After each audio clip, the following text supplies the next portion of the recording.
Stores, fuck it. We can run Tilt over this that. bitch, Yeah. Yeah. Tilt that one. Got it. Slide over. Don't worry, I'll cut that part out. All right. Yeah, Atlanta, great show, man. Great show. Speaking of great shows, I'm not gonna let this shit go. Andor. Nah. Go One ahead. of the greatest speeches I've ever heard in television history. Everybody go watch Andor.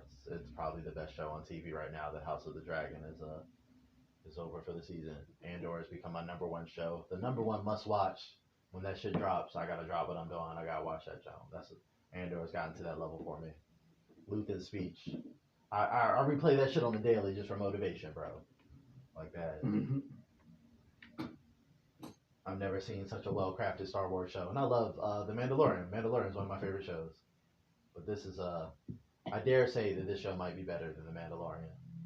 Although Mandalorian has more action. That shit is certainly cooler.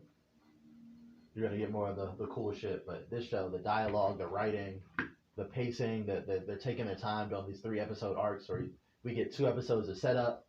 So every 3rd episode, that shit is just lit as fuck.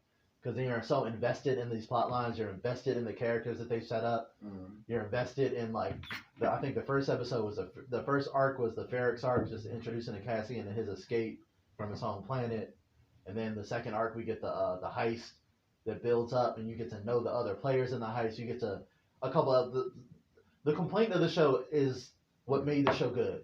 Where it's like this show is really slow, but it's setting up everything meticulously. So when you do get the payoff, that payoff is satisfying as fuck every time. Because they really do a great job of investing you in the characters, the setup.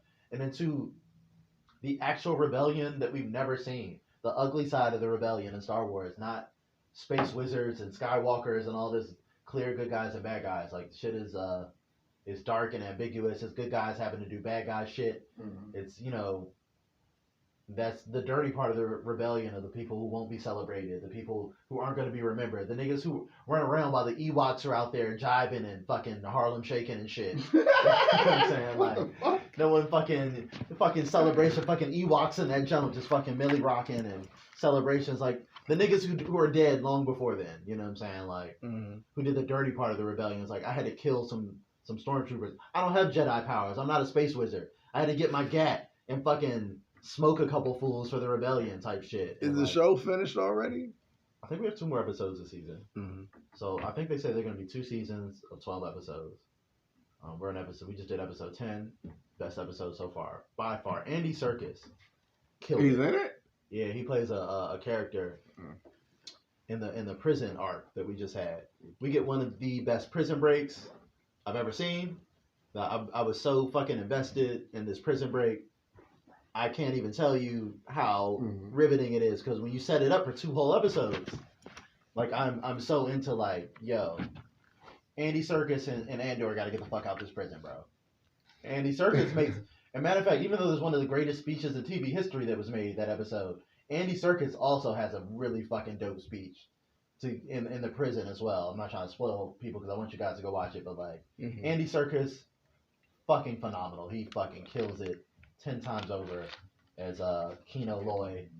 Shout out to Kino Loy, one of the best characters in Star Wars now. He's cemented.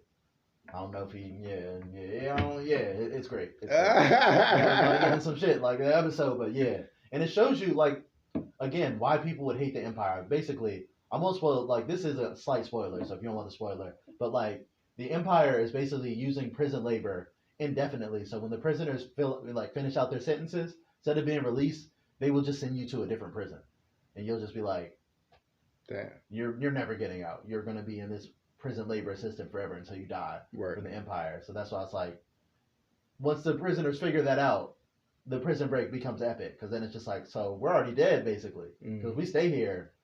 We thought we was getting out. If we get our sentences, like, I'll just serve out my 1,000 days or something, couple years or year. Like, once they figure out, like, I do that and they're just gonna send me to a different prison, bro.